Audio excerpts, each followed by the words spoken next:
Hi buddies. இன்றைய காணொலியில் தமிழ்நாட்டினுடைய கிருஷ்ணகிரி மாவட்டத்திற்கு அருகாமையில் நடந்த ஒரு அதிபயங்கர அமானுஷ நிகழ்வை தாங்க முழுமையாக பார்க்க போகிறோம். இந்த சம்பவத்தில் ஒரு சுடுகாட்டு ஊழியரும் ஒரு திருட்டு வேலையில் ஈடுபடக்கூடிய ஒரு நபரும் நகைக்காக ஒரு தவறு செய்து அதன் பிறகு அவர்களுக்கு நடந்த அதிபயங்கர திகில் நிகழ்வு தாங்க இன்றைய நிகழ்வு. இது போல உங்களுடைய வாழ்க்கையிலும் ஏதாவது திகில் சம்பவம் நடந்துருந்துச்சுன்னா இந்த இமெயிலுக்கு ஷேர் பண்ணலாங்க. ஒருவேளை அது கஷ்டமாக இருந்துச்சுன்னா கீழே டிஸ்கிரிப்ஷனில் இன்ஸ்டாகிராம் லிங்க் கொடுத்துருக்கேங்க, அதில் போயிட்டு ஃபாலோ கொடுத்துட்டு வாய்ஸ் நோட்டாக கூட ஷேர் பண்ணலாங்க. இது வரைக்கும் நம்மளுடைய சேனலை சப்ஸ்கிரைப் பண்ணாமல் பார்த்துட்டு இருந்தீங்கன்னா சப்ஸ்கிரைப் பண்ணிவிட்டு பக்கத்தில் இருக்கக்கூடிய பெல் பட்டனையும் சேர்த்து கிளிக் பண்ணிக்கோங்க. நான் உங்கள் Afsar. Welcome to Afsar investigation. நான் ஏற்கனவே சொன்ன மாதிரி தமிழ்நாட்டினுடைய கிருஷ்ணகிரி மாவட்டத்திலிருந்து ஒரு குறிப்பிட்ட தொலைவில் அமைந்திருக்கக்கூடிய ஒரு அழகிய கிராமத்தில் கிட்டத்தட்ட 1990ஆம் காலகட்டத்தில் நடந்த ஒரு திகில் நிகழ்வு தாங்க இன்றைய நிகழ்வு. இந்த சம்பவத்தை நமக்கு மின்னஞ்சல் மூலியமாக ஷேர் பண்ணியது துர்க்கை ராஜன் அப்படின்றவர் தாங்க. இது இவருக்கு நடந்தான்னு பார்த்தீங்கன்னா இல்லைங்க, இவருடைய கிராமத்தில் நடந்ததாக சொல்லப்பட்ட ஒரு திகில் நிகழ்வு தாங்க. அப்படி என்ன நடந்துச்சுன்னு பார்த்தீங்கன்னா கிட்டத்தட்ட 1990ஆம் காலகட்டத்தில் இந்த மின்னஞ்சலை ஷேர் பண்ணிய துர்க்கை ராஜன் இருக்கக்கூடிய கிராமத்தில் காத்தமுத்து அப்படின்ற 45 வயசுல இருக்கக்கூடிய ஒரு நபர் வாழ்ந்துட்டு இருக்காருங்க. அவருடைய குடும்பத்தை பற்றி சொல்லணும்னா அப்பா கிடையாதுங்க, அவங்களுடைய அம்மா மட்டும்தான். அவங்களும் வயசான ஒரு நிலைமையில தாங்க உடல்நல குறைவோடு இருந்திருக்காங்க. அந்த சமயத்தில் இவருடைய வேலை என்னன்னு பார்த்தீங்கன்னா எந்த ஒரு பொறுப்பும் இல்லாமல் சுற்று வட்டாரத்தில் இருக்கக்கூடிய எல்லா மக்கள்கிட்டையும் ஏதாவது ஒரு சின்ன சின்ன வேலையை பார்த்துக்கிட்டு தினமும் தண்ணி அடிச்சுட்டு தாங்க இருப்பார். அது மட்டும் இல்லாமல் சிறிய சிறிய திருட்டு வேலைகளிலும் ஈடுபட்டு இருந்திருக்கிறாருங்க. அந்த நேரத்தில் தான் இவர் இருக்கக்கூடிய கிராமத்திலேயே ஒரு அவுட்டர் பகுதியில் பாலடைந்த வீடு ஒன்று இருக்குது அப்படின்றது இவருக்கு ரொம்ப நாளாக தெரியுங்க. அந்த வீடு சாதாரண வீடு கிடையாதுங்க, அதில் ஏகப்பட்ட அமானுஷங்கள் இருக்குது அப்படின்ற மாதிரி அந்த கிராமத்து மக்கள் சொல்லிக்கிறாங்க. அதாவது அந்த பாலடைந்த வீடு கட்டப்பட்டு பல வருடங்கள் இருக்கும். குறிப்பிட்டு சொல்லணும் அப்படின்னா கிட்டத்தட்ட 1970ஆம் காலகட்டத்தில் அந்த பழைய பாலடைந்த வீட்டில் ஒரு குடும்பத்தினர் வாழ்ந்துட்டு இருக்காங்கங்க. அந்த குடும்பத்தினர் மர்மமான முறையில் விஷம் குடிச்சிட்டு அதே வீட்டிலேயே இறந்து போயிருந்திருக்காங்க. அதன் பிறகு அந்த வீட்டு பக்கமே யாருமே போகாமல் இருந்திருக்காங்க. இன்னொரு ஒரு பக்கம் என்ன சொல்கிறாங்கன்னா ஒரு கட்டுக்கதையும் சொல்லிட்டு இருந்திருக்காங்க. அந்த பாலடைந்த வீட்டுக்கு பின்புறமாகவே ஒரு கிணறு இருந்திருக்குது. அந்த கிணறு நீரற்று வறண்டு போன மாதிரி தாங்க இருந்திருக்குது. அந்த கிணத்துக்குள்ள தங்க இருக்கிறதாகவும் அதை ஒரு துஷ்ட முனி காவல் காக்கிறதாகவும் அங்கே இருக்கக்கூடிய மக்கள் கேள்விப்பட்டிருக்காங்க. இது நிறைய பேருக்கு உண்மை அப்படின்ற மாதிரி நினைச்சிருக்காங்க. பாதி பேர் இது ஒரு கற்பனை அப்படின்ற மாதிரி தாங்க நினைச்சிட்டு இருந்திருக்காங்க. இது எதுவாக இருந்துட்டு போட்டோம், ஆனால் அந்த கிணத்துக்குள்ள நம்ம இறங்கிட்டோம் அப்படின்னா ஒருவேளை கைக்கு தங்கம் கிடைச்சு அப்படின்னா நம்ம லைஃப்ல செட்டில் ஆயிடலாம்ல அப்படின்ற மாதிரி தாங்க இந்த காத்தமுத்து யோசிச்சுட்டு இருந்திருக்கிறாரு. அந்த சமயத்தில் தான் இவர் இருக்கக்கூடிய கிராமத்திலேயே இவருடைய நெருங்கிய நண்பர் ஒருத்தர்கிட்ட உதவி கேட்குறாருங்க.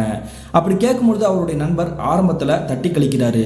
அதெல்லாம் முடியாதுடா, அந்த வீட்டு பக்கம் நம்ம கிராமத்து மக்கள் யாருமே போக மாட்டாங்க. பகல் நேரத்தில் மட்டும்தான் மாடு மேய்க்கக்கூடிய சிறுவர்கள் இளைஞர்கள் அந்த பக்கம் போவாங்க. இரவு நேரத்தில் ஒருத்தர் கூட வரமாட்டாங்க. அப்படிப்பட்ட ஒரு இடத்துல போய் திருடணும் அப்படின்ற மாதிரி சொல்றியடா, அது எப்படா முடியும்? ஒருவேளை கிணத்துக்குள்ள போய் இறங்கி முனி அடிச்சிச்சுன்னா என்ன பண்றது? நீ சொல்ற மாதிரி அங்கே தங்க இல்லைன்னா என்ன பண்றது அப்படின்ற மாதிரி கேட்கிறாரு. நீ சொல்றதெல்லாம் கரெக்டு தான். ஒருவேளை தங்க இருந்துச்சு அப்படின்னா நம்மளுடைய வாழ்க்கையே செட்டில் ஆயிருந்தா. அது மட்டும் இல்லாமல் நீயே சொல்ற இல்லையா, பகல் நேரத்தில் ஆட்கள் நடமாடுவாங்க, இரவு நேரத்தில் யாருமே இருக்க மாட்டாங்க அப்படின்ட்டு. அப்புறம் எதுக்கு பயப்படுற? நீ கொஞ்சம் கூட யோசிக்காமல் இதுக்கு ஓகே சொல்லு, நம்ம 2 பேரும் போய் இறங்கணும் அப்படின்னா தங்கம் கிடச்சிச்சுன்னா நம்ம லைஃப்பில் செட்டில் ஆயிடலாம் அப்படின்ற மாதிரி தாங்க பணத்தாசையை காட்டுறாருங்க. ஒரு கட்டத்துக்கு பிறகு இவருடைய நண்பருமே சரி நான் இதுக்கு சம்மதிக்கிறேன் அப்படின்ற மாதிரி தாங்க முடிவெடுக்கிறாருங்க. அதே மாதிரியே தோராயமாக ஒரு நாள் நடுநிசி ஒரு 12 மணி இருந்திருக்கும். அந்த சமயத்தில் இந்த இருவரும் அங்கே இருக்கக்கூடிய அந்த நகையை தோன்றதுக்காக கையில் கடப்பாரையும் மண்வெட்டியும் எடுத்துக்கிட்டு அந்த இடத்துக்கே போகிறாங்கங்க. சுற்றி இருட்டாக இருக்கக்கூடிய காரணத்தினால இவங்க கையில் ஆல்ரெடி சிம்னி விளக்கு வச்சுருக்குறாங்கங்க. அப்படி இந்த இருவருமே சிம்னி விளக்கோட அந்த கிணத்துக்கிட்ட நெருங்கி போனதுக்கு பிறகு இந்த காத்தமுத்து இருக்கார் இல்லையா, அவர் கீழே இறங்க மாட்டுறாரு. நீ கீழே இறங்கி போய் பாடுறா, மேலே யாராவது ஆட்கள் நடமாடுறாங்களான்னு பார்த்துக்கிறேன் அப்படின்ற மாதிரி தாங்க சாக்கு போக்கு சொல்லிட்டு அவனுக்குள்ளே நிற்கிறாரு. சரி அவன் நின்று வேடிக்கை பார்க்கட்டும், நம்ம கீழே இறங்கி நம்ம என்ன இருக்குன்னு தேடுவோம் அப்படின்ற மாதிரி தாங்க முதலாவதாக இருக்கக்கூடிய இந்த காத்தமுத்துடைய நண்பர் இறங்குறாருங்க. அப்படி அந்த கிணறை பொறுத்த வரைக்கும் ரொம்ப உயரமான ஒரு கிணறு தாங்க. அது மட்டும் இல்லாமல் அந்த காலகட்டத்திலேயே தடுப்பு சுவர் மாதிரி திட்டா படிக்கட்டு மாதிரி கட்டி வச்சுருக்காங்க. அதில் இறங்கி கீழே குளிக்கிறதுக்காகவோ அல்லது நீர் எடுக்கிறதுக்காகவோ. அந்த தடுப்பு சுவர் மூலியமாகவே அங்கே இருக்கக்கூடிய படிக்கட்டுகளாக இருக்கக்கூடிய அந்த திட்டுகளில் ஒவ்வொரு கல்லா இறங்கி இறங்கி இவர் கீழே போயிருக்கிறாரு. கீழே போன அடுத்த நிமிஷமே இவருக்கு பேரதிர்ச்சி காத்திருந்திருக்குது. என்ன நடந்திருக்கு பார்த்தீங்கன்னா, ஏதோ ஒரு அமானுஷமான குரலை யாரோ ஒருத்தர் ஓன் அழுகிற மாதிரி தாங்க சத்தம் கேட்குது. இந்த சத்தத்தை கேட்ட உடனே மிரண்டு போய் டக்குன்னு திரும்பி பார்க்குறாரு. அப்படி பார்க்கும்பொழுது இந்த காத்துமுத்துவுடைய நண்பர் இருக்கார் இல்லையா, அவரோட வாழ்க்கையில கற்பனையே பண்ண முடியாத காட்சி கண்கள் முன்னாடி தெரிஞ்சிருக்குது. என்ன நடந்திருக்குன்னு பார்த்தீங்கன்னா, இவர் நிற்கக்கூடிய இடத்துல இருந்தே இவருடைய விளக்க தூக்கி பிடிச்சிருக்காரு இல்லையா, அதற்கு எதிர்புறத்திலேயே கருகருன்னு ஒரு கரிய உருவம் தென்பட்டிருக்குதுங்க. அந்த உருவத்தொடரத்தை இவரால் முழுமையாகவே விவரிக்கவே முடியல. அந்த அளவுக்கு கொடூரமாகவும் கோரமாகவும் இருந்திருக்குதுங்க. உடம்பெல்லாமே முடியா, கண்கள் மட்டும் அப்படி நெருப்பு புலம்பு எரியிற மாதிரி தாங்க தெரிஞ்சிருக்குது. இதை பார்த்த அதிர்ச்சியில் மிரண்டு போய் அந்த சிம்னி விளக்கையை அங்கனக்குள்ளேயே போட்டுட்டு கையில் கொண்டு வந்திருக்காரு இல்லையா கடப்பார மண்வெட்டி, அதையுமே அங்கேயுமே போட்டுட்டு அந்த படிக்கட்டு வழியாகவே ஏறி மேலே வந்துடுறாருங்க. என்னடாச்சு, ஏன்டா அப்படி கத்துற, என்ன எதுவும் தெரிஞ்சிச்சு அப்படின்ற மாதிரி இந்த காத்தமுத்து கேட்குறாரு. ஆளை விட்றா சாமி, இந்த இடத்துல துஷ்டமுனி குடியிருக்குன்னு இந்த கிராமத்து மக்கள் சொன்னாங்க. அப்போ கூட நான் நம்பலை, என்னுடைய கண்ணாலேயே பார்த்துட்டேன். இந்த இடத்துல தங்க வரதால அது எனக்கு தேவையே கிடையாது, என்னோட உசுறு தான் முக்கியம் அப்படின்ற மாதிரி தாங்க ஓட்டம் முடிச்சு அவருடைய கிராமத்துக்கு போயிருக்கிறாரு. இப்படி கூட வந்து தன்னுடைய நண்பனை தனக்கு உதவி பண்ணாமல் போயிட்டானே, இதுக்கப்புறம் நம்ம யாரை தேடுறது அப்படின்ற மாதிரி தாங்க கிட்டத்தட்ட ஒரு வார காலகட்டங்களாகவே இவர் யோசிச்சபடி இருந்திருக்கிறாரு. அதன் பிறகு தாங்க இவருக்கு ஒரு விஷயமே பொறி தட்டி இருக்குது. அது என்னன்னு பார்த்தீங்கன்னா, இவர் இருக்கக்கூடிய கிராமத்திலே சுடுகாட்டு ஊழியராக வேலை பார்க்கக்கூடிய பிணம் எரிக்கக்கூடிய ஒரு நபர் இவருக்கு நெருங்கிய நண்பராக இருந்திருக்கிறாரு. அவருடைய பேர் தாங்க வைகுண்டம். அந்த வைகுண்டம் இருக்கக்கூடிய அந்த நபர்கிட்ட போய் நம்ம நேரடியாக விஷயத்த சொல்லுவோம். அவருக்கு இந்த விஷயத்தில் வந்து அவருக்கு சம்மதம் அப்படின்னா அவரை நம்ம கூட்டு சேர்த்துக்கலாம் அப்படின்ற மாதிரி தாங்க இந்த காத்தமுத்து முடிவெடுக்கிறாரு. அதே மாதிரியே ஒரு நாள் தோராயமாக மாலை ஒரு 6:30 மணிக்கு இந்த சுடுகாட்டு ஊழியருடைய வீட்டுக்கே போயிருக்கிறாருங்க. அப்படி போனது பிறகு நீ வெளியே வா, உங்ககிட்ட ஒரு விஷயம் பேசணும் அப்படின்ற மாதிரி கூப்பிடுறாரு. உடனே அந்த பிணம் எரிக்கக்கூடிய அந்த வைகுண்டம் இருக்கக்கூடிய அந்த நபர் இருக்கார் இல்லையா, வெளியே வந்து என்னடா என்ன விஷயம் கேட்குறாரு. கேட்கும்பொழுது இவர் நடந்த விஷயத்தை பூரா இவருடைய நண்பர் கூட போனார் இல்லையா, அதை மட்டும் சொல்லாமல் அந்த இடத்துல தங்கம் இருக்குன்னு ஊரில் சொல்கிறாங்கடா, அதை நம்ம 2 பேரும் கூட்டு சேர்ந்து அதில் வந்து தங்கம் இருந்துச்சுன்னா எடுத்தோம்னா நம்ம குடும்பம் செட்டில் ஆயிரும்ல அப்படின்ற மாதிரி தாங்க யோசனை சொல்கிறாரு. இதை கேட்ட உடனே அந்த சுடுகாட்டு ஊழியர் என்ன சொல்கிறாருன்னா, எனக்கும் ஆரம்பத்துலேருந்து இந்த டவுட் இருந்துச்சுடா, ஒருவேளை அந்த இடத்துல தங்கம் இருந்துச்சு அப்படின்னா நம்ம உண்மையிலேயே நான் நல்லா இருக்கலாம் இல்லையா, நான் இதுக்கு சம்மதிக்கிறேன், நம்ம 2 பேரும் போய் அந்த தங்கத்தை எடுக்கலாம் அப்படின்ற மாதிரி தாங்க அவருமே வந்து ஒப்புக்கொள்கிறாருங்க. தன்னுடைய நண்பன் இதுக்கு வந்து ஒத்துக்குவானா மாட்டானா அப்படின்ற சந்தேகத்தோடு இருந்த காத்தமுத்துக்கு அவர் ஓகே சொன்னதுனால பெரிய சந்தோஷங்க. அதே மாதிரியே இரவு நேரத்தில் தான் நம்ம போகணும் அப்படின்ற மாதிரி முடிவெடுத்து கிட்டத்தட்ட ஒரு வார காலகட்டத்திலேயே நடுநிசி இரவு நேரத்தில் இவங்க வந்து ஆல்ரெடி கையில் வந்து 2 விளக்குகள் கொண்டு வந்திருக்காங்க. அதே மாதிரியே அந்த கிணத்துக்குள்ளேயே கடப்பாறை மண்வெட்டியும் கிடக்குது இல்லையா, அந்த விஷயத்த சொல்லாமல் அதெல்லாம் தேவையில்லை, நான் ஆல்ரெடி ஏற்பாடு பண்ணி அந்த கிணத்துக்குள்ளேயே போட்டு வந்துட்டேன், நீ வந்தால் மட்டும் போதும் அப்படின்ற மாதிரி தாங்க விளக்கு மட்டும் ஏற்றிக்கிட்டு இந்த இருவரும் கிளம்பி போகிறாங்க. அப்படி அந்த இடத்துக்கே போனதுக்கு பிறகு சுற்றி முற்றி பார்க்குறாங்க யாராவது ஆட்கள் நடமாறாங்களா இல்லையா அப்படின்ட்டு. ஆனால் இவங்க நினச்ச மாதிரி அந்த இடத்துல ஒரு நபர் கூட கிடையாது. உடனே அந்த காத்தமுத்துடைய நண்பர் வைகுண்டம் என்ன பண்ணுறாருன்னா, அவர் கிணத்துல வந்து இறங்க ட்ரை பண்ணுறாரு. அப்படி இறங்க ட்ரை பண்ணிட்டு இருக்கும் பொழுதே மேலே நின்று பார்த்துட்டு இருக்கிறாருங்க இந்த காத்தமுத்து. என்னடா அது, நான் இறங்கிக்கிட்டு இருக்கேன், நீ மட்டும் இறங்காமல் இருக்க அப்படின்னு கேட்கும் பொழுது இந்த காத்தமுத்து என்ன சொல்கிறாருன்னா, இல்லைடா ஊர் மக்கள் யாராவது வந்துட்டாங்கன்னா பெரிய பிரச்சனை ஆயிரும், அதனால தான் நீ மட்டும் இறங்கு, நான் வேடிக்கை பார்த்துட்டு இருக்கேன், யாராவது வராங்களான்னு நோட் பண்ணுறேன் அப்படின்ற மாதிரி சொல்கிறாரு. நீ என்ன விளையாட்டு காட்டிகிட்டு இருக்கியா, இந்த இடத்துல நம்மளை தவிர வேறு யாருமே வரமாட்டாங்க, ஒரு புழுப்பூச்சி கூட வராது, நீ தைரியமாக கீழே இருங்க அப்படின்ற மாதிரி தாங்க சொல்கிறாரு. வேறு வழியே இல்லாமல் பயத்தோட நடுங்கினபடியே இந்த காத்தமுத்து அந்த படிக்கட்டுகள் வழியாக கீழே இறங்குறாருங்க. இவருக்கு ஏற்கனவே இவருடைய நண்பர் இறங்கி அங்கே ஒரு உருவத்தை பார்த்தேன்னு சொன்னார் இல்லையா, அதனால தாங்க பயத்தில் நின்றபடியே அங்கேயே நிற்க பார்த்துட்டு இருந்திருக்கிறாரு. இனிமேல் நம்ம நிற்க முடியாது, தன்னுடைய நண்பன் வந்து இறங்க சொல்கிறானே அப்படின்ற மாதிரி இவருமே இறங்க தயாராக இருக்கிறாருங்க. அப்படி இந்த இருவருமே கீழே இறங்கி அந்த இடத்துல என்ன இருக்குது அப்படின்ற மாதிரி அவங்க கையில் வச்சுருக்கக்கூடிய அந்த கடப்பாறை எடுத்து தோண்ட ஆரம்பிக்கிறாங்க. இவங்களுடைய கெட்ட நேரமாக என்னன்னு தெரிலங்க, மழை பயங்கரமாக சோன்னு அடித்து ஊற்ற ஆரம்பிச்சிருக்குது. என்னடா நம்மளுடைய செய்யக்கூடிய இந்த காரியத்தை தடை பண்ணுற மாதிரியே மழை வேறு அடிச்சு ஊற்றுது அப்படின்ற மாதிரி யோசிச்சுட்டு இருக்காங்க. எந்த தடை வந்தாலும் பரவாயில்ல, நம்ம வந்து குழியை தோண்டி ஆகணும் அப்படின்ற மாதிரி தாங்க இந்த சுடுகாட்டு ஊழியர் தோண்ட ஆரம்பிச்சிருக்கிறாரு. கிட்டத்தட்ட கொஞ்சம் நேரத்திலேயே இவர் ஒரு 4 அடிக்கு குழியை தோண்டியிருக்கிறாரு. தோண்டினதுக்கு பிறகு இவர் கையில் வந்து ஏதோ ஒன்று பானை மாதிரி தட்பட்டுருக்குதுங்க. என்னடா அது ஏதோ பானமாக இருக்குது அப்படின்ற மாதிரி அந்த விளக்கை தூக்கி பக்கத்தில் கொண்டு போய் பார்த்து தருக்கிறாரு. அப்படி பார்க்கும்பொழுது அது ஒரு மண்பானை தாங்க. மண்பானையை உடனே மேலே எடுத்து வச்சுட்டு அந்த மண்பானைக்குள்ளே என்ன இருக்குது அப்படின்னு பார்க்கும்பொழுது இந்த இருவருக்குமே பயங்கர அதிர்ச்சி. இவங்க நினைச்ச மாதிரியே அந்த மண்பானை முழுக்க தங்க நகைகளாக தாங்க இருந்திருக்குது. இந்த ஊர் மக்கள் அவங்களுக்கு தெரிஞ்சு சொன்னாங்களோ தெரியாமல் சொன்னாங்களோ, ஆனால் இந்த மண்பானைக்குள்ளே இருக்கிறது தங்கம் தாண்டா, இதில் வந்து ஒரு துஷ்டமுனி காவல் காக்குதுன்னு சொல்கிறாங்க, நம்ம வந்ததுலேருந்து எந்த ஒரு பிரச்சனையுமே இல்லை, இதை எடுத்துக்கிட்டு நம்ம வந்து லைஃப்பில் செட்டில் ஆயிடலாம்டா அப்படின்ற மாதிரி இந்த இருவரும் இருவரும் நினைச்சிருக்காங்க. அடுத்த நிமிஷமே இந்த இருவருக்கும் பேரெதிர்ச்சியை உண்டாக்குற மாதிரி ஏற்கனவே இந்த கிணறுக்குள்ள ஒரு அமானுஷமான சத்தம் கிடைச்சு இல்லையா, அதே மாதிரி தாங்க சத்தம் கேட்குது. சத்தம் கேட்ட உடனே இந்த காத்தமுத்து பதறி போயிட்டாரு. இந்த அமானுஷமான சத்தம் தாண்டா அன்னைக்கு கேட்டுச்சு அப்படின்ற மாதிரி தாங்க சொல்ல ஆரம்பிச்சுக்கிறாரு. என்னடா சொல்ற, அன்னைக்குன்னு கேட்டுச்சு அப்படின்னு சொல்ற, அப்ப நீ ஏற்கனவே இங்க வந்திருக்கியா அப்படின்ற மாதிரி கேட்கிறாருங்க. ஆமாடா, தெரியாம நான் உளறிட்டேன். ஏற்கனவே என்னுடைய நண்பன் இந்த கிராமத்தை சேர்ந்தவன் உனக்கும் தெரிஞ்சவன் தான்டா. அவனும் நானும் தான் அந்த கிணத்துக்குள்ள இறங்க ட்ரை பண்ணோம். அந்த இடத்துல வந்து ஒரு உருவத்தை பார்த்தேன் அப்படி இப்படின்னு சொல்லிட்டு பயந்துக்கிட்டு அவன் மேலே ஏறி போயிட்டான். இந்த விஷயத்தை உங்ககிட்ட சொன்னேன்னா நீயும் பயப்படுவ அப்படின்றனால தான் நான் மறைச்சிட்டேன்டா அப்படின்ற மாதிரி சொல்றாருங்க. இதுக்கு எதுக்குடா நான் பயப்பட போறேன், நான் பார்க்காத பேய் பிசாசா அப்படின்ற மாதிரி தாங்க சொல்லிட்டு அந்த மண்பானையை வந்து தூக்கிட்டு எடுத்துட்டு கிளம்பலாம்னு நினைக்கிறாங்க. அப்படி கிளம்பலாம் நினைக்கும் பொழுதே இவங்க மேலே வந்து ஏதோ ஒன்று தட்டுப்பட்டு இருக்குது. தட்டுப்பட்ட உடனே இந்த காத்தமுத்துவும் பக்கத்தில் நிற்கக்கூடிய வைகுண்டமும் எதர்ச்சியாக திரும்பி பார்க்குறாங்க. அப்படி பார்க்கும்பொழுது அந்த லைட் வெளிச்சத்துக்கு எதிர்ப்புறத்துலேயே இவங்களுடைய வாழ்க்கையில் கற்பனையே பண்ண முடியாத காட்சி கண்கள் முன்னாடி தெரிஞ்சிருக்குது. என்ன நடந்திருக்கு பார்த்தீங்கன்னா, ஏற்கனவே இந்த காத்தமுத்துடைய நண்பர் உள்ள ஒரு கருப்பு உருவத்தை பார்த்தேன்டார் இல்லையா, அதே மாதிரி தாங்க வான் உயரத்துக்கு கருன்னு இருக்கக்கூடிய ஒரு கரிய உருவம் நின்றுட்டு இருந்திருக்குது. உடம்பு முழுக்க முடியோட கையில் வந்து 5 விரல் இல்லைங்க, 4 விரல் தான் இருக்குது. இதை பார்த்ததுமே தெரிஞ்சுக்குங்க, இது வந்து ஒரு ஆன்மா கிடையாது, இது ஒரு துஷ்ட முனியாக தான் இருக்கும் அப்படின்ற மாதிரி தாங்க புரிய வந்திருக்குது. நம்ம 2 பேரும் செத்தோம்டா, நம்ம என்ன பண்ணுறது அப்படின்ற மாதிரி தாங்க இந்த காத்தமுத்து அதே கிணற்றுக்குள்ளேயே அழுக ஆரம்பிச்சிட்டாரு. நீ எதுக்கும் பயப்படாத, நான் எல்லாத்துக்குமே தயாராக தான் வந்திருக்கேன் அப்படின்ற மாதிரி தாங்க இவருடைய இடுப்புல இருந்து ஒரு துணி பை எடுக்கிறாரு. அந்த துணிப்பையில் என்ன வச்சிருக்காருன்னு பார்த்தீங்கன்னா சாம்பல் மாதிரி தாங்க இருக்குது. அந்த சாம்பல் எடுத்து சுற்றி இருக்கக்கூடிய எல்லா இடத்துலையும் தூவி விடுறாருங்க. கொஞ்ச நேரத்திலேயே அந்த அமானுஷமான சத்தமும் அங்கே இருக்கக்கூடிய அந்த கருப்பு உருவமும் எங்கே போச்சுன்னே தெரில. இதை பார்த்ததும் காத்தமுத்து மிரண்டு போயிட்டாரு. என்னடா பண்ண, உன்னோட இடுப்புலேருந்து அந்த துணியிலேருந்து ஏதோ ஒன்று சாம்பலை வீசின மாதிரி இருந்துச்சு. கொஞ்ச நேரத்தில் இந்த சுற்றி இருக்கக்கூடிய இடத்துல எந்த ஒரு அமானுஷமும் சத்தமும் கேட்காம நிம்மதியாக இருக்கேடா அப்படின்ற மாதிரி கேட்குறாருங்க. இது வேற ஒன்றும் கிடையாதா, நான் தான் சுடுகாட்டில் தானே வேலை பார்க்குறேன், மயான காளியோடைய சாம்பல் தாண்டா என் கையில் இருக்குது. இதை பார்த்தா எப்பேற்பட்ட காத்து கருப்புமே நம்மளை விட்டு தூரம் ஓடி போயிருன்னு சொல்லுவாங்க, அதனால தான் நான் கையிலேயே கொண்டு வந்தேன் அப்படின்ற மாதிரி சொல்கிறாருங்க. நல்ல வேலை பண்ண, முதல்ல இந்த இடத்த விட்டு கிளம்பணும் அப்படின்ற மாதிரி தாங்க மறுபடியும் அந்த கிணத்துக்கு மேலே இருக்கக்கூடிய அந்த திட்டு மேலேயே ஏறி மேலே நின்று பார்க்குறாங்க. அப்படி மேலே நின்று பார்க்கும்பொழுது இவங்களுக்கு மறுபடியும் தூக்கி வாரி போட்டிருக்குது. என்ன காரணம் பார்த்தீங்கன்னா, அந்த கிணத்துக்குள்ளே இருக்கும் பொழுது பயங்கரமாக சோனு மழை பெஞ்சிச்சு இல்லையா, ஆனால் அந்த மழை சுற்று வட்டார பகுதியில் எங்கேயுமே ஒரு துளி கூட கிடையாதுங்க, எந்த இடமும் நனையவே கிடையாது. இவ்வளோ நேரம் இந்த கிணத்துக்குள்ளே மட்டும் தாண்டா மழை பெஞ்சிருக்கு அப்படின்ற மாதிரி தாங்க தகச்சபடி பார்த்துட்டு இருக்கிறாங்க. அடுத்த நிமிஷமே மறுபடியும் இவங்களுக்கு கொலையே நடுக்கிற மாதிரி தாங்க 3 கருப்பு உருவங்கள் இவங்களுடைய கண்களுக்கு தட்டுப்பட்டிருக்குது.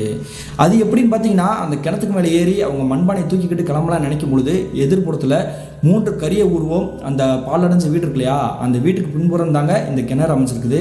அந்த பின்புறம் வாசல் கிட்டேயே ஒரு 3 உருவம் நின்று இருக்குது. இதை பார்த்த உடனே இந்த சுடுகாட்டு ஊழியருக்கு தூக்கி வாரி போட்டிருக்குது. உடனே அவருடைய நண்பரை கூப்பிட்டு, அங்கே பாடுறா 3 உருவம் நிற்குது, அது வேற யாராவது இருக்காது, இந்த வீட்டை சேர்ந்த நபர்களாக தான் இருக்கும், அவங்கள கொண்டதும் வேற யாராவது இருக்காது, இந்த துஷ்ட முனியாக தான் இருக்கும் அப்படின்ற மாதிரி தாங்க சொல்கிறாரு. இதை ஏன்டா இப்போதைக்கு சொல்லிட்டு இருக்கிற, அங்கே என்ன தெரிஞ்சாலும் பரவாயில்ல, நான் நிமிந்து கூட பார்க்க மாட்டேன், நம்ம இந்த இடத்த விட்டு கிளம்பி போவோம் அப்படின்ற மாதிரி தாங்க இந்த இருவரும் விறுவிறுண்டு சுடுகாட்டுக்கே கிளம்பி வந்திருக்கிறாங்க. அப்படி சுடுகாட்டுக்கு கிளம்பி வந்ததுக்கு பிறகு காத்தமுத்து என்ன பண்ணுறாருன்னா, ஆல்ரெடி சாக்கு கொண்டு வந்திருக்கிறாங்க, ஒருவேளை நகை இருந்துச்சுன்னா அதை வந்து கொண்டு பிரித்து ஆள் பாதியாக எடுத்துக்கலாம் அப்படின்ற மாதிரி. அதே மாதிரி அவருடைய சாக்கு எடுத்து என்னுடைய பங்கை பிரித்து கொடுறா, நான் இப்போயே எடுத்துகிட்டு போயிறேன் அப்படின்ற மாதிரி சொல்கிறாரு. இல்லைடா, இப்போதைக்கு பிரித்து கொடுத்தோம்னா ஊர் மக்கள் கிட்ட முன்னாடி நம்ம மாட்டிக்கிட்டோம்னா நம்மளுடைய வாழ்க்கையே போயிடும், அதனால இந்த நகை என்கிட்டே இருக்கட்டும், இந்த நகையை எங்கே சேஃப்டி பண்ணணுமோ நான் அங்கே சேஃப்டி பண்ணுறேன் அப்படின்ற மாதிரி சொல்கிறாருங்க. புரியலடா, நீ என்ன பண்ண போறேன்றதை என்கிட்ட தெளிவாகவே சொல்லு அப்படின்னு சொன்னதுக்கு பிறகு இங்கே இருக்கக்கூடிய ஏதாவது ஒரு சமாதிக்கு கீழேயே இந்த மண்பானையில் இருக்கக்கூடிய தங்கத்தை ஒரு சாக்கிலே போட்டு நம்ம மூடி மறைச்சு வச்சுருவோம் அப்படின்ற மாதிரி சொல்கிறாரு. இங்கேயே மறைச்சு வைக்கலான் இருக்கியா, அப்போ ஒரு பிரச்சனையும் கிடையாது, ரீசெண்டாக இறந்து போயிருப்பாங்க இல்லையா, அவங்களுடைய சமாதியை தோண்டி அதுக்குள்ளே புதைச்சு வைக்கலாம் அப்படின்ற மாதிரி இந்த காத்தமுத்து சொல்கிறாரு.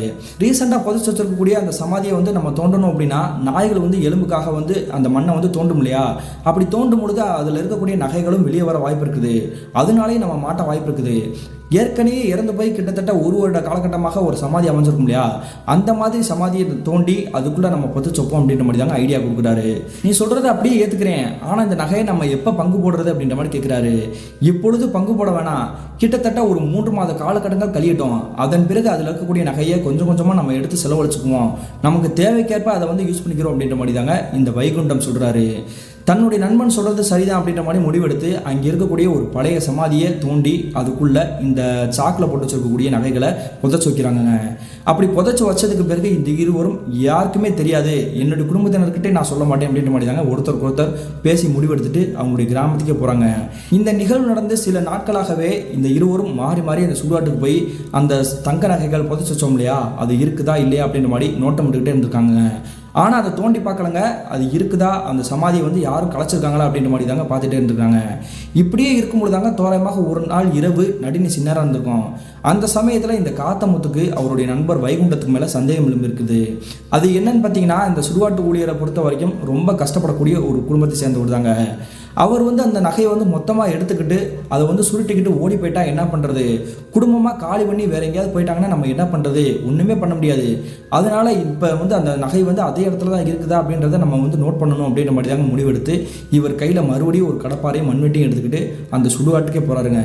அப்படி சுடுகாட்டுக்கே போயிட்டு அங்கே இருக்கக்கூடிய அவங்க புதைச்சி வச்சாங்க இல்லையா அந்த சமாதியை பார்க்கும்பொழுது இவருக்கு பேரெதிர்ச்சி.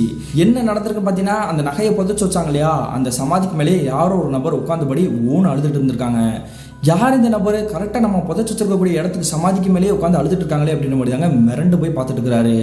அப்படி பார்த்துட்டு இருக்கும் பொழுது இவருக்கு வந்து தெரிஞ்சிருக்குதுங்க, அது வேற யாரும் கிடையாது, தன்னுடைய நண்பனான சுடுகாட்டு ஊழியரான அந்த வைகுண்டம் அப்படின்றவர் தான் அப்படின்ட்டு. உடனே பக்கத்தில் நெருங்கி போய், என்னடா அந்த சமாதிக்கு மேலே உட்காந்து அழுதுட்டு இருக்கிற, என்னை ஏமாத்திட்டு அந்த நகையை கொண்டு போகணும்னு எதுவும் பிளான் போட்டியா அப்படின்ற மாதிரி கேட்குறாருங்க. தேவையில்லாமல் பேசாத, நான் எதுக்கு இவ்வளோ நகையை நான் ஆட்டை போட்டுட்டு நான் எப்படி ஓட முடியும், 2 பேருக்கு பிரித்தாலே 2 பேர் கோடீஸ்வரன்டா, இதில் இருக்க மொத்த நகையை வச்சுக்கிட்டு நான் என்ன பண்ண போகிறேன், முதல்ல இந்த நகையை நம்ம எடுத்து யூஸ் பண்ணவே முடியாதுடா, நம்ம 2 பேருடைய குடும்பத்தோட உசுருக்கே ஆபத்துடா அப்படின்ற மாதிரி சொல்கிறாருங்க. இதை கேட்டுட்டு இவருக்கு தூக்கி வாரி போட்டிருக்குது.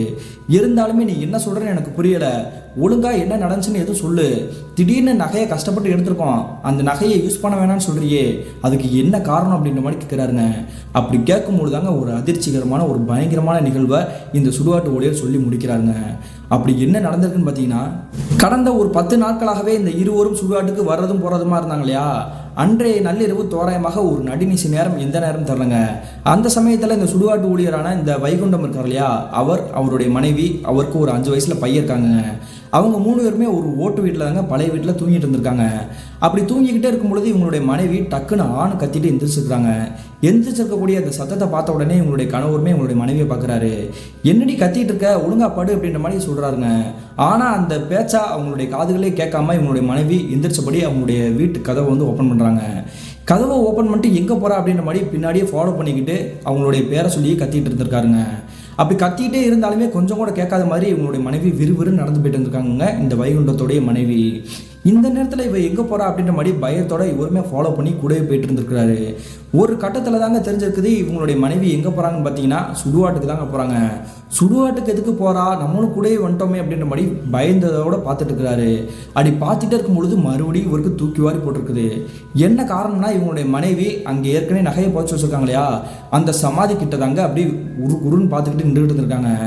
இவளுக்கு என்னாச்சு, இந்த நகையை வந்து இந்த இடத்துல புதைச்சி வச்சோன்ற நம்மளையும் நம்மளுடைய நண்பனையும் தவிர வேறு யாருக்குமே தெரியாது, இவளுக்கு எப்படி தெரிஞ்சு இந்த இடத்துக்கிட்ட எதுக்கு வந்து நிற்கிறா அப்படின்ற மாதிரி பார்த்துருக்குறாங்க. அப்படி பார்த்துட்டே இருக்கும்பொழுது இவருக்கு ஒரு காட்சியை பார்த்துட்டு கொலையும் நடுங்கி போயிடுச்சு. என்ன காரணம் பார்த்தீங்கன்னா, இவங்களுடைய மனைவி அந்த சமாதி இருக்கு இல்லையா, அதில் இருக்கக்கூடிய மண்கள் எடுத்துகிட்டு அவங்களுடைய வாயிலேயே மெண்டு தின்றுட்டு இருக்கிறாங்க. அது மட்டும் இல்லாமல் அங்கே இருக்கக்கூடிய மண்ணை எடுத்துகிட்டு இவங்களுடைய உடம்பு முழுக்க பூசிக்கிட்டு இருந்திருக்காங்க.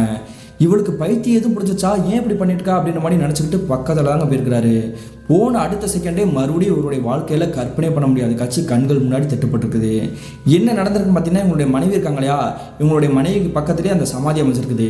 அந்த சமாதிக்கு எதிர்ப்புறத்துலேயே ஒரு கருன்னு கரிய உருவங்க ஏற்கனவே பார்த்தார் இல்லையா வான உயரத்துக்கு, அதே உருவம் தாங்க கோரமாக அப்படியே நின்றுக்கிட்டு இருக்குது. இதை பார்த்துட்டு இருக்கும் பொழுதே அந்த உருவம் டக்குன்னு இவங்களுடைய மனைவியோட உடம்புல வந்து ஆக்கிரமிப்பு பண்ணுற மாதிரி தாங்க உள்ளே வந்து நுழைஞ்சிருக்குது. நுழைஞ்ச உடனே இவங்களுடைய மனைவி வேற ஒரு தோணியில் ஆங்காரமாக கட்ட குரலில் பேச ஆரம்பிச்சுக்கிறாங்க. நீ எடுத்த நகையை எங்கே எடுத்தியோ அதே இடத்துல வச்சிருடா, இல்லை அப்படின்னா உன்னுடைய குடும்பத்தையே அழிச்சிட்டு உன்னையே அழிச்சிட்டு தாண்டா நான் போவேன் அப்படின்ற மாதிரி தாங்க கட்ட குரல் பேசிருக்குது. இதை கேட்ட இவருக்கு ஈரக்குழியே நடுங்கி போயிடுச்சு. தன்னுடைய மனைவியோட உடம்புல ஏதோ ஒன்று புகுந்திருக்குது, அதனால தான் இப்படி பேசிட்டு இருக்குது அப்படின்ற மாதிரி தாங்க நினச்சிட்டு இருந்திருக்கிறாரு. நான் சொல்கிறத கேட்கலன்னா உன்னுடைய மனைவி கையாலேயே அவளையே போட்டு தள்ளுறேன் பார்க்குறியா அப்படின்ற மாதிரி தாங்க பேசிக்கிட்டு அவங்க மனைவி இருக்காங்க இல்லையா, அவங்களோட கையை அவங்களே கடிக்க ஆரம்பிச்சிருக்காங்க. இதை பார்த்த இவர் வேர்த்து விடவடக்க நின்று இருந்திருக்கிறாரு. அடுத்த நிமிஷமே இவருக்கு ஞாபகம் இருக்குதுங்க, இவர் எப்போவுமே இவருடைய இவருடைய இடுப்புல ஒரு துணிப்பையில மயான காளியோடைய சாம்பல் வச்சிருப்பாரு. அந்த சாம்பலை எடுத்துட்டு எதிர்ப்புறத்தில் நிற்கக்கூடிய உங்களுடைய மனைவியோட நெத்தியிலே பூசி விடுறாரு. பூசி விட்ட உடனே உங்களுடைய மனைவி இயல்பான நிலைமைக்கு மாறி அப்படியே கீழே மயக்கம் போட்டபடி விழுந்திருக்காங்க. தன்னுடைய மனைவியோட உடம்புல இருக்கக்கூடிய அந்த துஷ்டமுனி போயிடுச்சு, நம்ம அவங்களை எப்படியாவது கூட்டிகிட்டு போயிடணும் அப்படின்னு மாதிரியாங்க வீட்டுக்கு கஷ்டப்பட்டு தூக்கிக்கிட்டே வந்திருக்கிறாரு. இப்படி அவங்களுடைய மனைவிக்கு நடந்த 2 நாட்களாகவே இரவு நேரத்தில் நடுநிசையில் எந்திரிச்சு உட்காந்துருவாங்களாங்க. உட்காந்தது மட்டும் இல்லாமல் கட்ட குரலில் வேற யாரோ ஒரு நபர் பேசுகிற மாதிரி தான் பேசுவாங்களாம். அந்த நகையை அந்த கிணத்துலேயே போய் போட்டு வந்துரு, இல்லை அப்படின்னா எண்ணி ஒரே ஒரு வாரத்தில் உன்னுடைய குடும்பம் பார்க்காத ஒரு நரகத்தை பார்க்க வேண்டியிருக்கும் அப்படின்ற மாதிரி தாங்க பேசியிருக்குது. இதனால தான் பயந்துக்கிட்டு அந்த நகையை நம்ம எப்படியாவது எடுத்து மறுபடியும் இந்த கிணத்துலேயே போட்டலாம் அப்படின்ற மாதிரி தாங்க சுடுகாட்டுக்கே வந்திருக்கிறாரு. இப்படி நடந்த விஷயத்தை பூரா சொன்னதுக்கு பிறகு இந்த காத்தமுத்து அதை துளி கூட நம்பலைங்க. இந்த நகையை வேற ஏதோ ஏற்பாடு பண்ணியிருக்கிறான் போல, அதை எடுத்துக்கிட்டு குடும்பத்தோட ஊரை விட்டே ஓடலாம் அப்படின்ற மாதிரி நினச்சிருப்பான் போல. அதனால தான் நம்ம கிட்ட போய் சொல்லியிருக்கிறான். இவனை இவன் வழியில தான் போய் நம்ம சரி கட்டணும், நாளைக்கு காலையில் எடுத்துக்குவோம் அப்படின்ற மாதிரி இவனை சமாளிச்சுட்டு அதே மாதிரி நம்ம அதுக்கு முன்னாடியே அந்த நகையை எடுத்துட்டு நம்ம ஊரை விட்டே ஓடிடணும் அப்படின்ற மாதிரி தாங்க இந்த காத்தமுத்து முடிவு பண்ணியிருக்கிறாரு. இவர் நினைச்ச விஷயத்தை இவருடைய நண்பர்கிட்டையுமே புரிகிறபடி சொல்லி மறுநாள் காலையில் நம்ம அந்த நகையை எடுத்து அந்த கிணத்துக்குள்ளே போட்டுருவோம், இப்போதைக்கு நம்ம செய்ய வேணாம், ஏன்னா நீ உன்னுடைய மனைவியோட உடம்புலேயே அந்த முனி இறங்கிருக்குன்னு சொல்ற, இந்த நேரத்தில் நம்ம கிணறுக்கு போனோம் அப்படின்னா நம்ம 2 பேத்தையும் அடிச்சே கொண்டுருண்டா, நான் சொல்றதை கேளு, நீ பயப்படாத அப்படின்ற மாதிரி தாங்க சொல்லிக்கிறாரு. இப்படி சொன்னதுக்கு பிறகு தாங்க அந்த வைகுண்டம் அப்படின்ற அந்த சுடுகாட்டு ஊழியருமே சரிடா நீ சொல்கிறதே சரி அப்படின்ற மாதிரி தாங்க முடிவெடுத்து அவருடைய வீட்டுக்கு போகிறாருங்க. அப்படி வீட்டுக்கு போனதுக்கு பிறகு மறுநாள் காலையில் விடிஞ்ச உடனே வெள்ளனமாகவே அந்த சுடுகாட்டுக்கே போகிறாருங்க இந்த காத்தமுத்து. அப்படி அந்த சுடுகாட்டுக்கே போனதுக்கு பிறகு ஏற்கனவே இந்த புதைச்சி வச்சாங்க இல்லையா அந்த நகை இருக்குதா அப்படின்ற மாதிரி அந்த சமாதியை தோண்டிருக்கிறாரு. தோண்ட தோண்ட மண்ணு தாங்க வந்துட்டு இருக்குது. உண்மையிலே சொல்லணும் அப்படின்னா எலும்பு தாங்க கையில் கிடைக்குது. என்னடா இது, இந்த சமாதியில தானே அவன் புதைச்சு வச்சான், அந்த தங்க நகையை காணாமே அப்படின்ற மாதிரி தாங்க பதறி போயிட்டாரு. ஒருவேளை தன்னுடைய நண்பன் நமக்கு முன்னாடியே அந்த நகையை எடுத்துட்டு குடும்பத்தோட எங்கேயும் போயிட்டானா, அவன் எங்கேயும் போறதுக்கு முன்னாடி அவனை நம்ம தடுத்து நிறுத்தணும் அப்படின்ற மாதிரி தாங்க இந்த சுடுகாட்டு ஊழியர் வைகுண்டம் இருக்கார் இல்லையா, அவருடைய வீட்டுக்கே இந்த காத்தமுத்து மிரண்டு போய் ஓடி போறாருங்க. அப்படி அவருடைய வீட்டுக்கு நெருங்கி போனதுக்கு பிறகு தாங்க மறுபடியும் ஒரு பேரெதிர்ச்சி காத்திருந்துச்சு. என்ன நடந்திருக்கு பார்த்தீங்கன்னா, அந்த சுடுகாட்டு ஊழியர் இருக்கார் இல்லையா, அவருடைய வீடு திறந்தபடி கிடந்திருக்குது. அவருடைய வீட்டுக்குள்ள போய் பார்க்கும்பொழுது அவருடைய துணிமணிகள் எல்லாமே அப்படியே களைஞ்ச மணிக்கு இருந்திருக்குதுங்க. ஆனால் அந்த சுடுகாட்டு ஊழியருமே காணா, அவங்களுடைய மனைவியும் காணா, அவங்களுடைய பையனையும் காணா, யாருமே காணாமே அப்படின்ற மாதிரி அக்கம் பக்கத்தில் விசாரிக்கும் பொழுது அவங்க எங்கே போனாங்கன்றதே தெரியலப்பா அப்படின்ற மாதிரி சொல்கிறாங்க. உடனே ஒரு முடிவு எடுத்துட்டாருங்க. நம்ம நினைச்சது சரிதான், நம்ம வச்சிருக்கக்கூடிய அந்த நகை எல்லாத்தையுமே நமக்கு பங்கு போட்டு கொடுக்காமலே ஏமாத்திட்டு அந்த வைகுண்டம் எடுத்துட்டு போயிட்டான் போல குடும்பத்தோட, அவனை என்னைக்கு பார்த்தாலும் நான் கொல்லாம விட மாட்டேன் அப்படின்ற மாதிரி தாங்க மனசுல கங்கணம் கட்டிக்கிட்டு இவர் காத்துட்டே இருந்திருக்கிறாருங்க. அது மட்டும் இல்லாமல் இவருக்கு பெரிய ஏமாற்றம் தானே, தன்னுடைய நண்பன் இப்படி ஏமாத்தி கடைசி நேரத்தில் இப்படி விட்டுட்டு ஊரை விட்டு போயிட்டானே அப்படின்ற மாதிரி தாங்க நினைச்சிட்டு இருக்கிறாரு. ஆனா எண்ணி ஒரே ஒரு வாரத்திலேயே இவங்களுடைய கிராமத்தினர் அனைவருக்கும் பேரெதிர்ச்சி உண்டாக்குற மாதிரி தாங்க ஒரு துக்க நிகழ்வு நடக்க காத்திருந்துச்சு. என்ன நடந்திருக்கு பார்த்தீங்கன்னா, கிட்டத்தட்ட ஒரு வார காலகட்டத்திற்கு பிறகு இவங்களுடைய கிராமத்து மக்கள் அனைவருமே ஏதோ ஒரு விஷயம் இருக்குது அப்படின்ற மாதிரி அலையறி அடிச்சுட்டு ஓடிட்டு இருக்காங்க. இதை வேடிக்கை பார்த்துட்டு இருக்கக்கூடிய இந்த காத்தமுத்துக்கு ஒன்றுமே புரியல. எதுக்கு இந்த கிராமத்து மக்கள் எல்லாருமே பரபரப்பாக ஓடிட்டு இருக்காங்க அப்படின்ற மாதிரி தாங்க கூட ஓடி இருக்கிறாரு. அங்கே ஓடிட்டு இருக்கக்கூடிய அந்த மக்கள் பூரா எங்கே போகிறாங்கன்னு பார்த்தீங்கன்னா, அந்த பாலடைஞ்ச வீட்டுக்கு இல்லையா அந்த வீட்டுக்கிட்ட தாங்க போகிறாங்க. இந்த வீட்டுக்கிட்ட எதுக்கு போகிறாங்க, என்ன நடக்குதுன்னு தெரியல அப்படின்ற மாதிரி தாங்க கூடயே போய் கூட்டத்தை விளக்கிட்டு பார்க்குறாரு. அப்படி பார்க்கும்பொழுது அந்த பாலடைந்த வீட்டுக்கு பின்னாடி ஒரு கிணறு இல்லையா, அந்த கிணறுக்குள்ள ஒரு 3 சடலம் கிடக்குதுங்க. அந்த 3 சடலத்தை பார்த்தா இந்த காத்தமுத்துக்கு வாழ்க்கையிலே மறக்க முடியாத காட்சி தாங்க சொன்னோம். என்ன காரணம் பார்த்தீங்கன்னா, அந்த கிணத்துக்குள்ள கிடக்கக்கூடிய அந்த 3 சடலங்கள் வேறு யார் சடலமும் கிடையாதுங்க, இவருடைய நண்பரான வைகுண்டம், அவருடைய மனைவி, அவருடைய அந்த பையன் தாங்க. இப்படி 3 பேருமே இறந்து போய் கிட்டத்தட்ட ஒரு வாரமாகவே இந்த கிணத்துக்குள்ள தான் கிடக்குறாங்க. அதனால தான் துர்நாற்றம் வீசிருக்குது. இந்த சைடாக மாடு மேய்க்கக்கூடிய ஒரு சிறுவன் பார்த்து தான் கிராமத்தில் இருக்கக்கூடிய நபர்கள்கிட்ட சொல்லிக்கிறான் அப்படின்றது பின்னாடி தாங்க தெரிய வந்திருக்குது. இந்த 3 பேரும் நகையை எடுத்துட்டு ஓடலை, அந்த நகையே அங்கே இல்லை அப்படின்னா இவங்களை கொண்டு இந்த கிணத்துக்குள்ள போட்டது யாரா இருக்கும்? ஒருவேளை அந்த கிணத்துல காவல் காத்துட்டு இருக்கக்கூடிய அந்த துஷ்டமணி தான் அந்த வேலையெல்லாம் ஈடுபட்டுக்குமோ அப்படின்ற மாதிரி தாங்க பார்த்துட்டு பதறி போயிட்டாரு. நம்மளோட உசுர் தான் அடுத்து காவு வாங்க போது போல, நம்ம என்ன பண்றது அப்படின்ற மாதிரி தாங்க வேர்த்து விடவடக்க நின்றுட்டு இருக்கிறாரு. இந்த காட்சியை தூரத்திலிருந்து நோட் பண்ணிட்டு இருக்கக்கூடிய இவருடைய நண்பர் ஆரம்பத்தில் இவருடைய திருட்டு வழியில் ஈடுபட வந்தார் இல்லையா, அவர் இவர்கிட்டே நெறி வந்துட்டாரு. உன் மொழியை பார்த்தாலே சரியில்லை, ஏன் ஒரு மாதிரி நடுக்கத்தோடு இருக்கிற, இங்கே இறந்து போய் கிடக்கிறவங்க வேற யாரும் கிடையாது, நம்மளுடைய நண்பன் தானே, அவன் குடும்பத்தோடய இந்த கிணத்துக்குள்ள இறந்து கிடக்கக்கூடிய காரணம் அதுக்கு நீ தான் இருக்கணும் அப்படின்ற மாதிரி எனக்கு சந்தேகமா இருக்குது. உனக்கு எது இதை பத்தி தெரியுமா, நீ இதுல எது சம்பந்தப்பட்டிருக்கியா அப்படின்ற மாதிரி துருவி கேட்கிறாருங்க. அப்படி இவர் கேள்வி கேட்டுமே இவருடைய நண்பர் எந்த ஒரு விஷயத்தையுமே சொல்லாம தாங்க இருந்திருக்கிறாரு. அவனா சொல்லட்டும், அவனுக்கு இதுக்கும் ஏதோ சம்மந்தம் இருக்கும் போல அப்படின்ற மாதிரி தாங்க அவருடைய நண்பருமே நினைச்சிட்டே இருந்திருக்கிறாரு. கிட்டத்தட்ட இந்த சம்பவம் நடந்து 1 மாத காலகட்டங்கள் கடந்திருக்கும். அதன் பிறகுமே அந்த துஷ்டமுனியால் எந்த பிரச்சனையும் இல்லைன்றது தெரிஞ்சதுக்கு பிறகு தாங்க இந்த காத்தமுத்து நிம்மதி பெருமூச்சே விட்டாரு. இனிமே நமக்கு அந்த துஷ்டமுனியால் எந்த பிரச்சனையும் இல்லை, ஏன்னா அவங்க இருந்து போய் 1 மாத காலகட்டங்களே கடந்துருச்சு. அது வரைக்கும் நம்மளை தொந்தரவு பண்ணாத துஷ்டமுனி நம்ம மறுபடியும் எதுக்கு தொந்தரவு பண்ண போகுது அப்படின்ற மாதிரி தாங்க நினச்சிட்டு இருந்திருக்காரு. ஆனாலுமே அந்த நகை எங்கே போயிருக்கும், மறுபடியும் இந்த கிணத்துக்குள்ளே தான் போயிருக்குமா அப்படின்றத யோசிச்சுட்டே இருந்திருக்காருங்க. ஒரு நாள் நடுநிசி நேரம் இவர் என்ன பண்ணிக்கிறாருன்னு பார்த்தீங்கன்னா, அந்த நகை அந்த கிணத்துக்குள்ளே தான் இருக்குதா, அதை நோட்டம் இடலாமா அப்படின்ற மாதிரி தாங்க அந்த பாலடைந்த வீட்டுக்கு மறுபடியும் போகிறாருங்க. பயமாக இருந்தாலுமே அந்த நகையை நம்ம விட்டு கொடுக்க முடியாது அப்படின்ற மாதிரி அந்த ஏக்கத்தோடையே இவருடைய கையில் ஒரு விளக்கு எடுத்துக்கிட்டு அந்த கிணத்துக்குள்ளே எட்டி பார்க்குறாரு. எட்டி பார்க்கும்பொழுது அந்த இடத்துல யாருமே கிடையாது. யாருமே இல்லையே, இந்த நகையை நம்ம எப்படி எடுக்கிறது, ஒருவேளை கிணத்துக்குள்ளே தான் இருக்குமோ அப்படின்ற மாதிரி தாங்க சந்தேகத்தோடு இருந்திருக்கிறாரு. அடுத்த நிமிஷமே இவருக்கு பயங்கர அதிர்ச்சியை கொடுக்குற மாதிரி தாங்க ஒரு வினோதமான சத்தம் கேட்குது. அந்த சத்தத்தை கேட்ட உடனே மறுபடியும் இந்த கிணத்துக்குள்ளே எட்டி பார்க்குறாரு. அப்படி எட்டி பார்க்கும்பொழுது கீழே அடியிலிருந்து இந்த கிணறு முற்றக்கூடிய அந்த உயரத்துக்கு ஒரு கருகருன்னு உருவம் நின்றுகிட்டு இருந்திருக்குது. பார்த்த உடனே நம்ம உயிர் போயிரும்டா, நம்ம தப்பிச்சு ஓடணும் அப்படின்ற மாதிரி தாங்க தலைதெறிக்க ஓடிக்கிறாரு. அப்படி கொஞ்சம் தூரம் ஓடிட்டு திரும்பி பார்க்கும்பொழுது ஏற்கனவே ஒரு 3 உருவத்தை பார்த்தார் இல்லையா, அதே அந்த 3 உருவம் அந்த வீட்டுக்கு முன்னாடி நின்றுக்கிட்டு இவர் பார்த்துட்டு ஓன்னு கத்திட்டு இருந்திருக்குதுங்க. இந்த உருவங்கள் நம்மளை விடாது போல, நம்ம தான் அடுத்த வழியாக போகிறோம் அப்படின்ற மாதிரி தாங்க தெரிஞ்சுக்கிட்டு தலைதெறிக்க இவருடைய கிராமத்துக்கே திரும்ப வந்திருக்கிறாரு. இந்த சம்பவம் நடந்த 2 நாட்களாகவே இந்த காத்தமுத்து அவருடைய வீட்டிலேயே தங்க இருந்திருக்கிறாரு, வெளியவே போகாமல். ஆனால் அதன் பிறகுமே மறுபடியும் இவருக்கு பேரடி விடுக்க காத்திருந்துச்சு. என்ன நடந்திருக்குன்னு பார்த்தீங்கன்னா, இவங்களுடைய அம்மா ஒருத்தவங்க உடல்நலக் குறைவால் வயது முதிர்வு காரணத்தினால வீட்டிலே இருக்கிறாங்கன்னு சொல்லியிருந்தேன் இல்லையா, இவங்களுடைய அம்மாவுக்கு திடீர்னு மாரடைப்பு ஏற்பட்டு அவங்க இறந்து போயிருந்துருக்காங்க. இவங்க இறந்ததுக்கான காரணம் உடல்நல குறைவாலையா அல்லது வேற எது காரணமா அப்படின்ற மாதிரி இவர் யோசிச்சபடி இருந்திருக்கிறாங்க. அந்த கிராமத்து மக்களுக்கு வேற எந்த விஷயமும் தெரியாது இல்லையா. ஆனாலுமே இவருக்கு ஒரு சில சந்தேகம் வந்துட்டே இருந்திருக்குது. என்ன நடந்திருக்கு பார்த்தீங்கன்னா, உடல்நல குறைவு இருந்தாலுமே இவங்களுடைய அம்மா எப்பயும் போல இவங்களுக்கு சாப்பாடு செஞ்சு கொடுத்துட்டு பேசுறது எல்லாமே நல்லா தாங்க இருந்திருக்கிறாங்க. ஆனால் இவங்க இறப்பதற்கு ஒரு 2 நாட்கள் முன்னாடியே இவங்களுடைய பிஹேவியர் மொத்தமாகவே டோட்டலாக மாற ஆரம்பிச்சிருக்குதுங்க. அதாவது இரவு நேரத்தில் எதையோ ஒரு விஷயத்த அண்ணாந்து பார்த்துக்கிட்டு எதையோ யோசிச்சுட்டு இருக்க மாதிரியும், அங்கே ஏதோ நிற்கிது அப்படின்ற மாதிரி கை நீட்டி காட்டுற மாதிரியும் இப்படி தாங்க பண்ணிட்டு இருந்திருக்காங்க. அதனால தான் தன்னுடைய அம்மா இறப்பு மேலே சந்தேகம் இருக்குது அப்படின்ற மாதிரி தாங்க இந்த காத்தமுத்து நினச்சபடியே இருந்திருக்கிறாரு.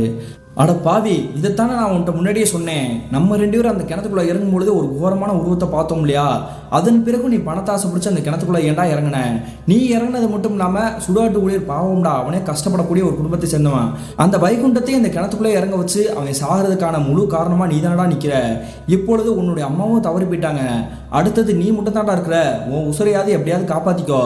முதல்ல நாளைக்கு காலையில் இந்த ஊரை விட்டு எங்கேயாவது கிளம்பி ஓடி போயிரு, இல்லை அப்படின்னா உன்னுடைய மரணம் வர்றதை யாருனாலையும் தடுக்க முடியாதுடா அப்படின்ற மாதிரி தாங்க எச்சரித்திருக்கிறாரு. அதே மாதிரி இந்த விஷயத்தை கேட்ட உடனே இவருக்கு பயம் மறுபடியும் அதிகமாக இருக்குதுங்க. நம்ம தன்னுடைய நண்பன் சொல்கிற மாதிரியே இந்த ஊரை விட்டே ஓடி போயிடணும் அப்படின்ற மாதிரி தாங்க இவருடைய வீட்டுக்கு கிளம்பி இருக்கிறாரு. ஆனால் மறுநாளே இது எல்லாத்துக்குமே ஒரு முடிவு காத்துட்டு இருந்துருக்குதுங்க. அது என்னன்னு பார்த்தீங்கன்னா, மறுநாள் காலையில் அதிகாலை தோராயமாக ஒரு 6 மணி இருந்திருக்கும். அந்த சமயத்தில் இந்த காத்தமுத்து இருக்கார் இல்லையா, அவருடைய வீட்டுக்கு வெளியவே ஒரு மாடியாக தாங்க திண்ணையில் சாஞ்சபடி உட்காந்துருக்கிறாரு. அது அங்கங்கே போயிட்டு இருக்கக்கூடிய நபர்கள் அவரை உத்து பார்க்கும்பொழுது அவருடைய வாயில் ரத்தம் கசிஞ்சிருக்க மாதிரி தெரிஞ்சிருக்குது. என்னது, வெளியே உட்காந்துருக்கக்கூடிய இந்த காத்தமுத்தோடைய வாயில் ரத்தம் கசிஞ்ச மாதிரி இருக்குது அப்படின்ற மாதிரி பக்கத்தில் பார்க்குறாங்க. அப்படி பார்க்கும்பொழுது அவங்க அனைவருக்குமே தூக்கி வாரி போட்டிருக்குது. என்ன காரணம் பார்த்தீங்கன்னா, அந்த திண்ணையில் சாஞ்சபடி உட்காந்துருக்கார் இல்லையா காத்தமுத்து, அவருடைய கன்னத்தில் 4 விரல்கள் பதிஞ்சிருக்குதுங்க. அது மட்டும் இல்லாமல் கண்ணம் எல்லாம் வீங்கி போய் அவருடைய உடம்பு மெலிஞ்சு போய் ஒரு மாதிரி கோரமான தோற்றத்தோடு தாங்க படுத்து கிடந்திருக்கிறாரு. இவன் சாதாரணமாக அந்த இடத்துல சாஞ்சு கிடக்கல, இறந்து போய் தான் கிடக்கிறான் அப்படின்றது கொஞ்சம் நேரத்துக்கு பிறகு தாங்க அங்கே இருக்கக்கூடிய ஒட்டுமொத்த மக்களுக்குமே தெரிய வந்திருக்குது. அதே மாதிரியே இவருடைய நண்பர் ஊருக்கு கிளம்பி போடா அப்படின்ற மாதிரி சொன்னார் இல்லையா, அவருமே அந்த ஸ்பாட்டுக்கே வந்திருக்கிறாரு. அதன் பிறகு தாங்க அவருக்குமே அது புரிய வந்திருக்குது. அந்த துஷ்டமுனி இவன் ஊரை விட்டு போறான்றதை தெரிஞ்சுக்கிட்டு அதுக்கு முன்னாடியே போட்டு தெளிச்சு போல அந்த முனி தான் இவனோட உசுரை காவு வாங்கிட்டு போயிருக்குது அப்படின்ற மாதிரி தாங்க உறுதிப்படுத்தியிருக்கிறாரு. இப்படி இந்த துஷ்டமுனியால தான் இந்த வைகுண்டம்ன்ற சுடுகாட்டு ஊழியர், அவருடைய குடும்பம், அதே மாதிரி இந்த காத்தமுத்து இவங்க எல்லாரும் இறந்து போனது இவருடைய நண்பருக்கு மட்டும் தாங்க தெரியும். அந்த கிராமத்து மக்களுக்கு யாருக்குமே இப்போ வரைக்கும் தெரியாதுங்க. அதே மாதிரியே இவருடைய துக்க நிகழ்வு நடந்து கிட்டத்தட்ட சில மாதங்களுக்கு பிறகு தாங்க இந்த காத்தமுத்துடைய நண்பர் இருக்கார் இல்லையா, அந்த கிராமத்து மக்கள்கிட்டயே சொல்ல ஆரம்பிச்சுக்கிறாருங்க. அது அரசல் புரசலாகவே ஒருத்தருக்கு ஒருத்தராக மாறி மாறி இந்த விஷயம் தெரிய அந்த கிராமத்து மக்களுக்கு அனைவருக்குமே காதில் இந்த செய்தி போய் அனைவருமே நடுக்கத்தோடு தாங்க இருந்திருக்கிறாங்க. அதன் பிறகு ஏற்கனவே அந்த வீட்டு பக்கம் போகாமல் இருந்தாங்க. இந்த விஷயம் தெரிஞ்சதுக்கு பிறகு பகல் நேரத்திலே அந்த வீட்டு பக்கம் போகாமலே தாங்க இருந்திருக்காங்க. கொஞ்ச நாட்களுக்கு பிறகு அந்த வீட்டை சுற்றி அமானுஷமான குரல் சத்தம் எல்லாமே அந்த கிராமத்து மக்களை பயமுறுத்துற மாதிரி தாங்க கேட்டு இருக்குது.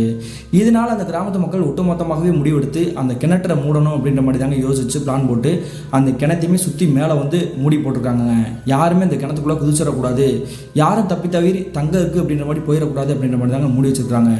பேராசப்பட்டதுனால அங்கே இருக்கக்கூடிய அந்த கிராமத்தில் இருக்கக்கூடிய நிறைய நபர்களுடைய உயிர் அந்த கிணத்துக்குள்ளே போயிருக்குது அப்படின்ற மாதிரி பின்னாடி தாங்க தெரிய வந்திருக்குது. கிட்டத்தட்ட 1990 காலகட்டத்தில் என்னுடைய கிராமத்தில் நடந்ததாக சொல்லப்பட்ட ஒரு நிகழ்வு தான் பிரதர். இந்த சம்பவத்தை எனக்கு சொன்னது என்னுடைய கொள்ளு தாத்தா தான். இந்த கிராமத்தில் இந்த மாதிரி ஒரு அமானுஷமான அந்த இடம் இருக்குதுன்றது வந்து உண்மைதான், இப்போ வரைக்கும் அங்கே தான் இருக்குது. ஆனால் இப்பொழுது அந்த கிணறும் கிடையாது, அதே மாதிரி அந்த தடுப்பு சுவர் குட்டி சுவராக தான் இருக்குது.